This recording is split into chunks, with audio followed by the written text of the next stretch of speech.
Hello everyone, and welcome to another read-along. This is your friendly heads-up warning that we are going to be going into a critical reading of Zenith. That means it will not only contain every single spoiler, but if Zenith is one of your favorite books and you cannot stand to see it ripped apart into little tiny pieces, then this isn't the review for you. See you next time. Thanks for playing. Okay, we're back with Chapter 4, and again, I'm here with Adam because I want to do as many of these as possible with him, because he's like the actual sci-fi reader, and I'm not. So he's going to be here with his invaluable sci-fi. Even over here playing a sci-fi game as we go. Yeah, he's still going to be playing video games while this is happening, but he has, what do you have to drink? Brandy from Yahara Bay. It's there's something special about it, but I forget what type of brandy it is. Kinshir is being really, really obnoxious tonight, so, you know.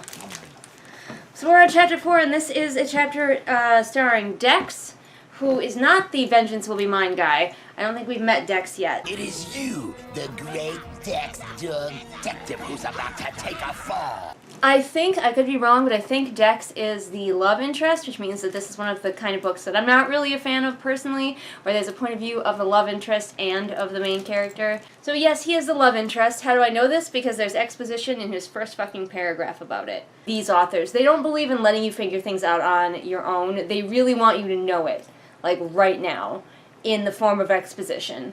And that's quite disappointing. But, also, he's in one of the ships that are chasing our heroes. This book wants to be very cinematic because his first line is, "Androma Rosella, I've been searching for you for quite some time." It's things people say in movies, for sure. Here's another little writing thing.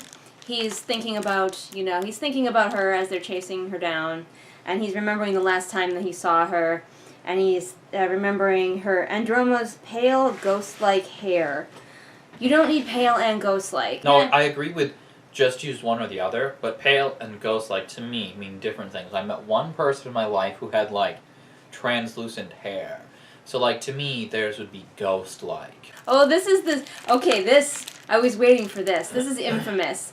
The main character, we find out, has metal cheek plates, which were apparently, a defensive body mod she'd had done years before. And lots of people have talked about this when they're talking about this book, because it's just her cheeks. Why? Why? What does that do? It makes me think of, in Swan Princess, there's this one, when all the princesses are coming to flirt with the prince, there's this one warrior princess who just, has hunks of metal on her face. That's what it makes me think of.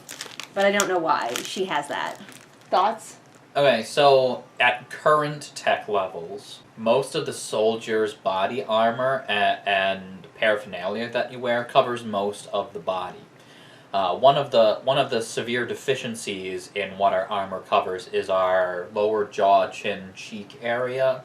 We have ballistic glasses, we have helmet, we have a flak jacket. The flak jacket has collars.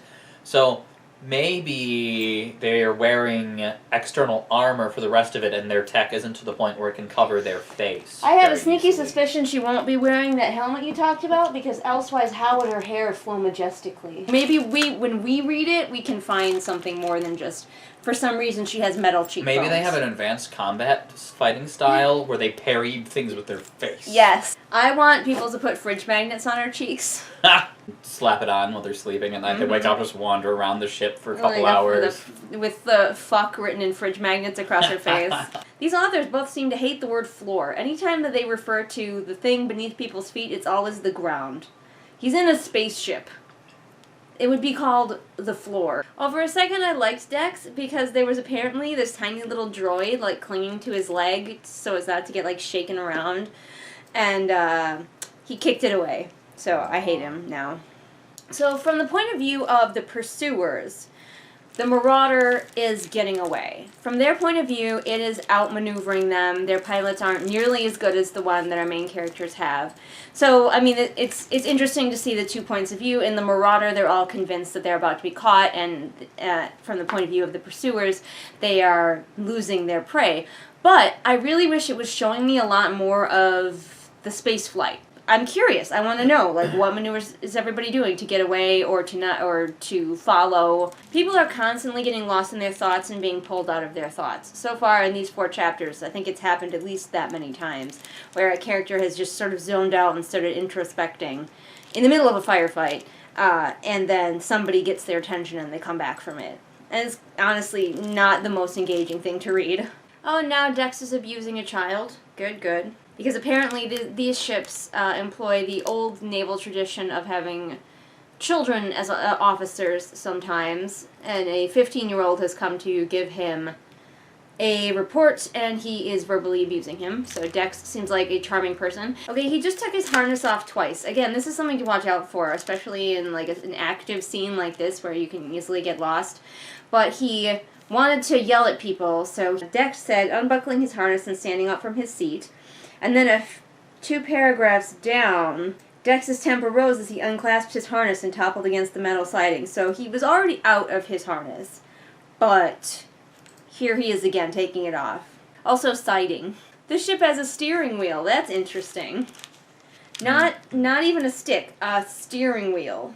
I guess maybe they're trying to go for a really Old Navy kind of feel for it. Old Navy, not the store. And they have a wheel, which the size of it hasn't been described, so it could just be like a giant honkin' ship's wheel. Evasive action, Mr. Turnbuckle! Aye, Captain! And he's got a co-pilot, and like in a traditional ship, there wouldn't be a co-pilot, because what would he do? Stand there and be like, yes, definitely turn the wheel that way. There might be a navigator who gave him more specific instructions, but this is just pilot and co-pilot, so. Not only does it feel like these people have maybe not read much sci-fi, but also they don't know a whole lot about ships. Oh, Dex is Wolverine. Blades just shot out of his fists to menace the pilot with. There's also a throttle. I don't know how the throttle works in conjunction with the wheel. I was picturing a big ship's wheel, but now I am kind of picturing like a car's steering wheel.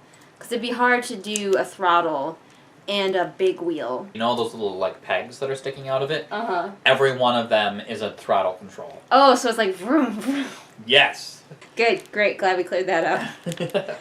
The police also have aliens, so it's not like an all-human empire or anything. The crew that he's dealing with is mostly alien. We just get like little descriptions of them being weird-looking, so I don't know where they're from. I want to know more about their religion, because he is also praying to the god stars, and I'm curious what they are, how they work, what is that? Oh, and the last sentence is, a protege could only outrun her master for so long, so it's also like a master-student type relationship. Kinky. Andromeda and her people are fleeing into like this debris field, so he's contacted another nearby planet to be like, hey, send a cloaked ship over to like get in the debris field and intercept them. So we'll see how that goes. But now we're on chapter 5 and we're back with Androma. So the captain also has a eye augmentation, which allows her to see the view screens of her crew members, which I'm not sure if that's like seeing through their eyes or just seeing like their personal readouts. Clearly the authors were hoping that this book would become a movie, because as the girls are navigating this debris field, which by the way is actually being like described what they're doing instead of the captain just sitting here and thinking deep introspective thoughts, so that's good. But they keep mentioning that their music is still playing on board the ship, so you can tell that the authors were like, this would be a really good place for, in the movie of this book, them to play some cool music. So they just did a very clever maneuver and took out the 2 smaller ships with, they had like this essentially 1 torpedo left. And so they've taken out the smaller ships. So now it's just down to the biggest one, which thanks to its advanced siding, it's basically just plowing through the debris field and not having to maneuver it, so. 1 torpedo took out 2 ships? Yes, but it was a very big, awesome torpedo. They only had 1 left, and they were saving it to take out 2 ships. I do appreciate that this, the main character does realize that she's killing a bunch of people with that torpedo, because a lot of times in space battles, characters don't even, they don't even treat ships as though they have people in them. Gross. The one who's chewing the moon chew just like spat into her mug. It's gross. Lyra's scales glow in the dark. That's handy. Oh, the enemy ships have hit them with an EMP. Would an EMP work in space? It is an electromagnetic pulse. Yes, it doesn't require things to carry it. Okay. I wasn't sure. Oh dear. So, the crew is like, how did that EMP work? We have a shield that's supposed to prevent those. And then they're like, oh no, it's probably that guy. And they're, you know, because it's the crabby romantic interest. Got that perfect combination of, like, the bounty hunter and the pirate. I've also heard that the character of Gilly, the youngest one, the gunner, cries all the time, and this is her first tearful thing. She's, like, freaking out, and she's crying. And her tears are so big that they, like, splash on the deck. So I'm assuming there's, again, more of those big Ghibli tears going on. So, okay, they're like, we're about to be boarded, we better arm ourselves. So the captain has swords. Gilly, the gunner, has a gun. The big, Breck, the, like, big musty lean one, has a whip. And then Lyra has her body, which is essentially, like, her scales get really hot. And I can't help but feel like they could almost all be beaten fairly easily if the enemy has guns.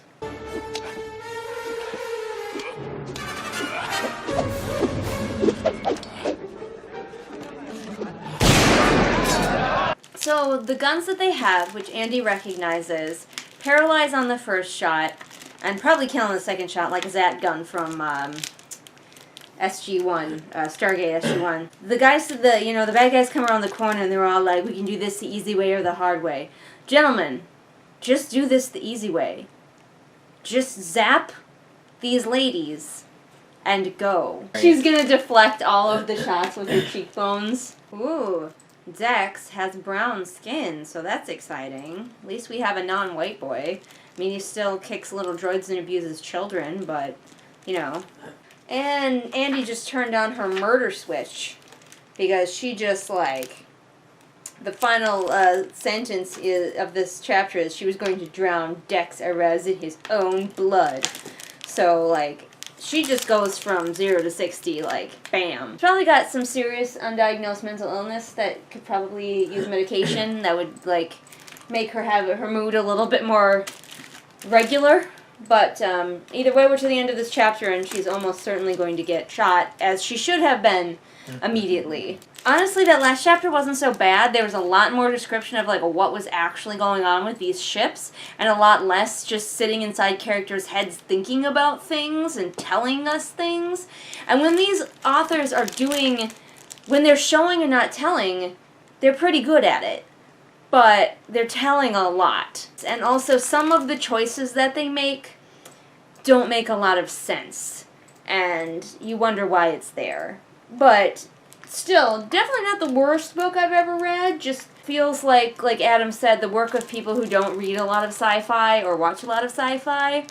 But yeah, we're going to stop here. And we'll see you in the next chapter. Hey everybody, we're back with more Zenith. And I've been at a class all week for my job, but now I'm back, finally able to record. But if you're wondering why this read-along took so fucking long to get to you, it's because I keep doing other things with my life besides this. Today we have these pita chips, which I don't know if you guys have ever tried these, but they're fucking delicious.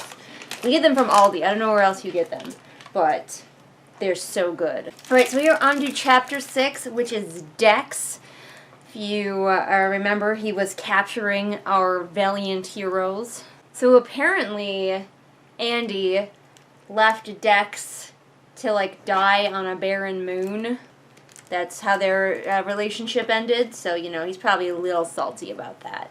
I cannot get over the cheekbones thing. Seeing her before him melting into rage and riot, the smooth metal implants on her cheeks reflecting the electricity. Okay, so the girls are fighting back, obvs, and I have a couple of problems. Because they should all be being shot to death, firstly. But then, while Andy is, like, killing everyone with swords because she's the action hero one, action hero murderer one, the other girls hide behind Breck, who's, like, the big tough girl, who is apparently just bulletproof. Just straight up. I thought that their guns shot energy, like, didn't they say that they shot, like, energy blasts that knocked people unconscious? Yeah. Yeah, right here it says, in the previous chapter it says, Andy was too familiar with those rifles and the small electric orbs they released. One shot would paralyze its victim. But here it says, for as soon as they loosed their bullets, the girls dove behind Breck's towering form. The bullets pinged off her skin, flattening and falling to the floor. A, that's inaccurate. Other people have already figured that out. Bullets don't flatten when they hit something. They bounce off. But also, they're not bullets. They're energy blasts. Like, what is this? What are these guns? What is going on? Did we miss, like, did one author write one chapter and the other write the other chapter and they just forgot to, like, confer with each other what kind of guns we were using? Also, we started out the chapter in Dex's point of view, but almost immediately we went into Andy's. So apparently we will jump points of view within chapters as well. Don't love that. You guys know me, I don't like books that have too many points of view if they aren't necessary, and I especially hate ones that constantly flip.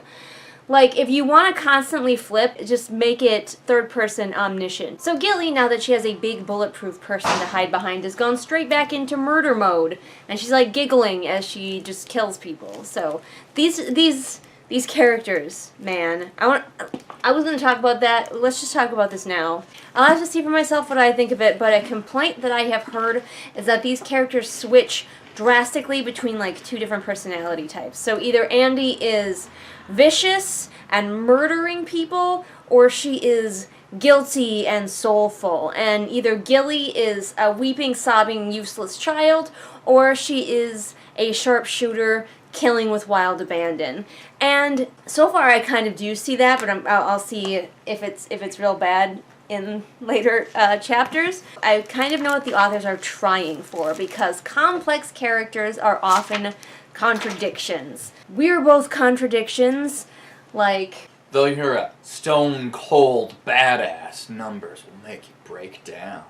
It's true, I am a stone-cold badass, and I cry over math, so there's that. But, like, also, I am a stone-cold badass who loves cute animals, so everybody's a little bit of a contradiction. They're like, I'm going to make these characters have, like, two sides that are opposing.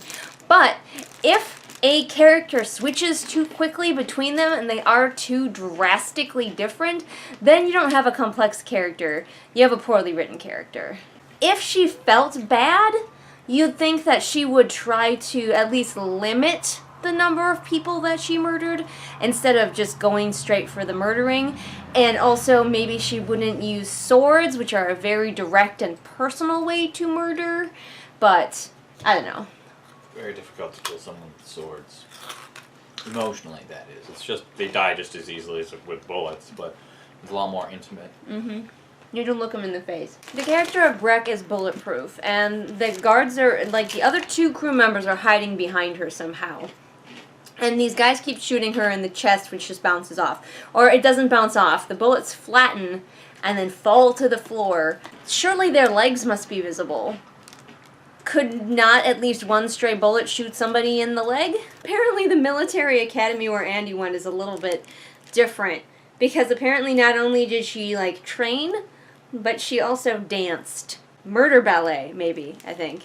Also, apparently Breck is only bulletproof because somebody could, like, one of the patrolmen was just gonna bludgeon her with his gun, and Andy freaked out. So, bludgeon-proof, no. I don't know how this alien person works. Why did this evolve? I don't know. It seems less like a space story and more like X-Men. They've killed a lot of patrolmen at this point. It has occurred to me that I have no idea how many patrolmen there actually are, because there seems to be an endless supply. They're just still fighting. Ooh, she has verilinium cuffs, with which Andy does, with which she blocks bullets. So she is essentially Wonder Woman, except for using swords. Her wrist cuffs also make the bullets just stop and fall to the floor. Nothing ricochets. I cannot take this seriously at all. So Dex is supposed to be, like, looking sexy and badass, but, like, listen to this. Dex chuckled, his mahogany hair falling across one brown eye as he stepped forth to meet her gaze. You were always one for theatrics and drama, my little bitter ballerina. I can't take this guy seriously as a badass. So it turns out Dex's full name is Dextro, and she calls him Dextro, and he's like upset by that. And it says, definitely not the name one would associate with a Tenebrand guardian, let alone the most notorious bounty hunter in Mirabelle. Why? What about that name is not those things? Because we don't know Any of these things. any of these things. No one is attempting to shoot Andy. Like, there's 3 guards left between her and Dex. Dex, by the way, hid behind all the guards and watched them get killed like a fucking coward. Because he couldn't be arsed, I guess. And there were 3 left in her way, and she just, like, chopped all 3 of their heads off. But they had so much time to shoot her, and none of them did.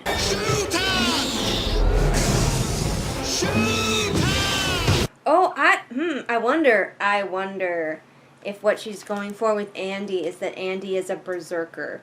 Like, she loses her mind in a fight and can't stop herself. That might be an interesting take, and that might be why she switches so radically. Because she's already switching. She killed these 3 guys, and she's already starting to, like, feel bad about it. And it is very random, because she just literally chopped 3 men's heads off, and then she's like, oh, I regret that. But she did kill them, which demonstrates that she has no forethought in her killing. Only regrets afterward. Are we supposed to like Dex? Are we supposed to think that he's, like, cool and sexy? Because he just called all of the dead people a terrible crew. He's, like, pleased that they're dead. And I don't know. Are we supposed to eventually find him hot? I hope not. Maybe I'm wrong. Maybe he's not gonna be the love interest. I thought he was. I thought I had heard that he was. He's just the worst, though. Okay, now we're back to the paralyzing bullets. I cannot figure this thing out. Okay, so Dex was, like, sweet-talking her and, like, luring her back to, like, this ladder into a lower part of the ship. And then he, like, zipped down it, like, shoop, and she chased him, of course. And down there were more patrolmen who, I don't know if while their friends were getting killed, they were, like, sneaking down there, or if the ship that he came from is docked in such a way that they just, like, unloaded down there. Unclear. But they're down there, and Andy is like, oh no, I can't fight all of these ones, even though she just fought a whole bunch of other ones. We don't know how many there were before, we don't know how many there are now, but okay, this lady is weird. I do not understand what they are doing with Andy's character. So Dex is, like, remembering that he bought her Wonder Woman cuffs. And not only are they indestructible and block bullets and all this stuff, but apparently, at one point in her life, her wrists were so badly damaged and she couldn't get medical attention that they had to put the cuffs on, and if she ever took them off, her wrists would just fall apart. Would her cheeks fall apart too? Like, if she took the metal plates out, and would her whole face just fall off? Probably. I'm curious. Because I was picturing all these guards as sort of just, like, faceless and human, but some of them are aliens. So why don't they just, like, recruit exclusively the same species as the bulletproof one? This alien who's taking her swords has red and white striped eyes. How does that work? So they brought her into a room for interrogation or torture or whatever, and and he's called for something called the box, which is, of course, capitalized. Okay, so apparently it was not a torture device. The box is just a communication device. And a holographic guy has appeared, and that guy freaked Andy out, which is the end of Chapter 6. And we're just going to go straight on to Chapter 7, where we find out that it is General Cortos. Andy has a real problem getting, like, sucked back into her memories. Like, it seems to be a physical thing that she can't really control. The kiss of freedom coating her skin.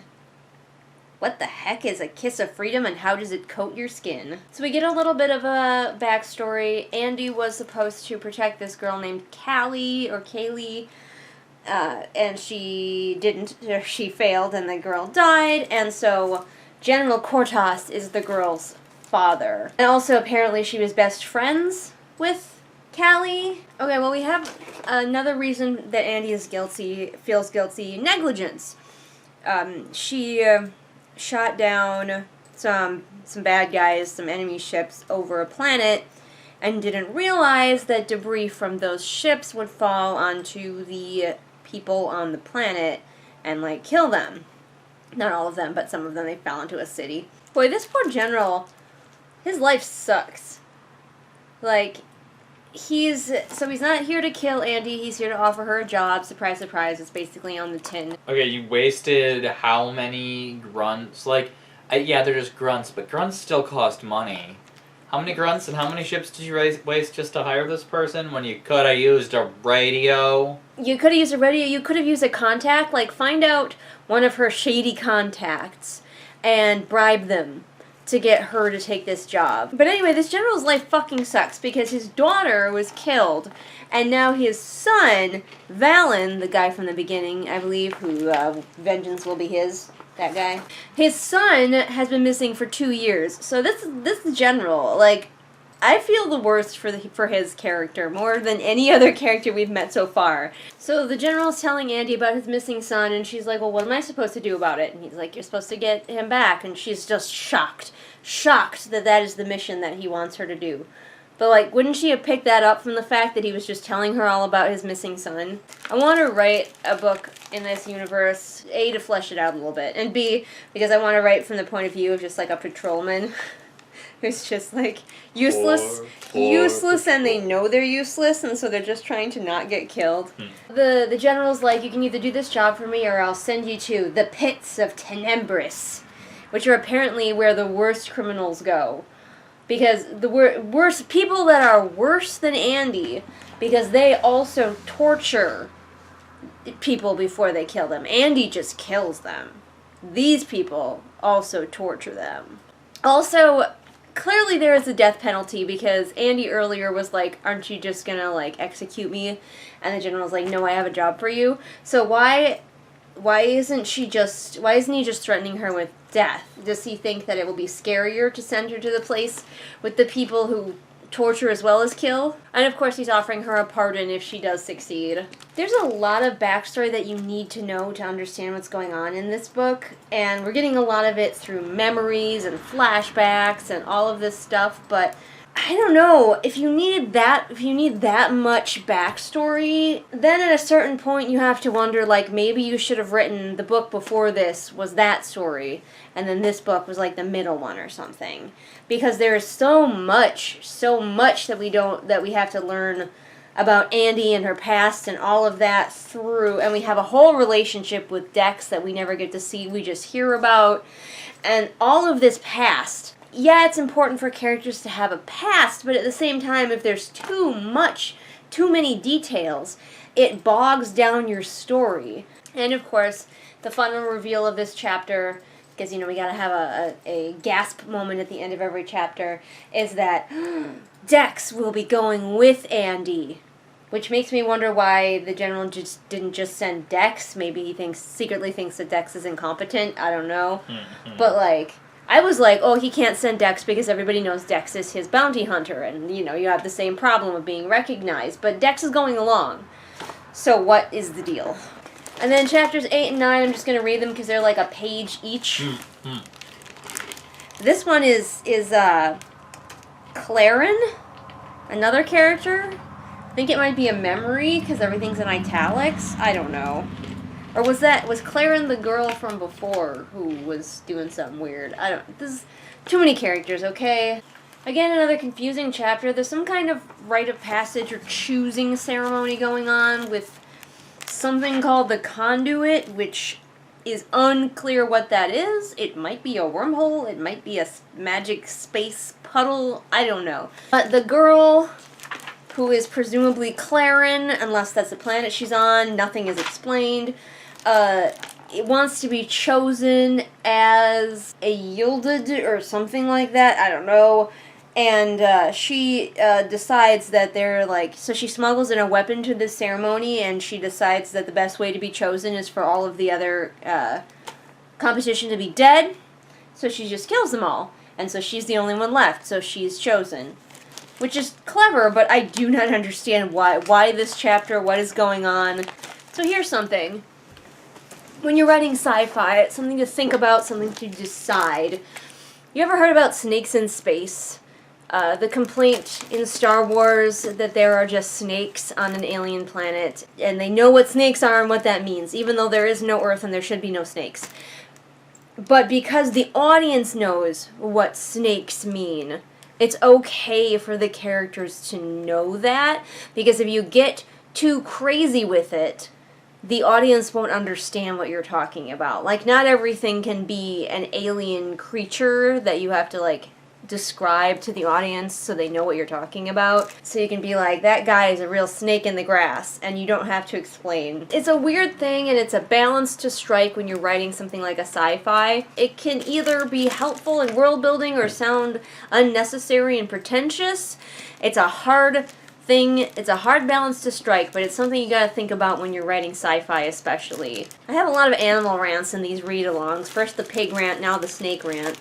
Apparently Dex also knows that he's fucking useless because he's mad about having to go along, and he threatens to kill Andy and says that the general would never get his son back because who else is gonna do it? Andy is like, she stands up and she's looking kind of aggressive, and Dex doesn't think he could win a fist fight with her, and Andy doesn't think he could win a fist fight with her, and we are reminded at this point that he has blades in his gloves. So this is a man who believes that he will lose a fist fight with this woman when he is armed with fist blades.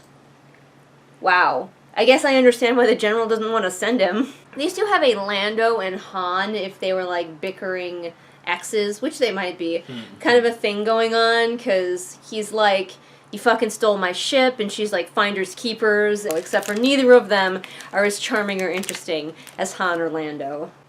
I find it difficult to believe that Dex is the greatest bounty hunter in the Mirabel galaxy after he was pretty sure he couldn't win a fist fight with this woman, even though he has blades in his gloves.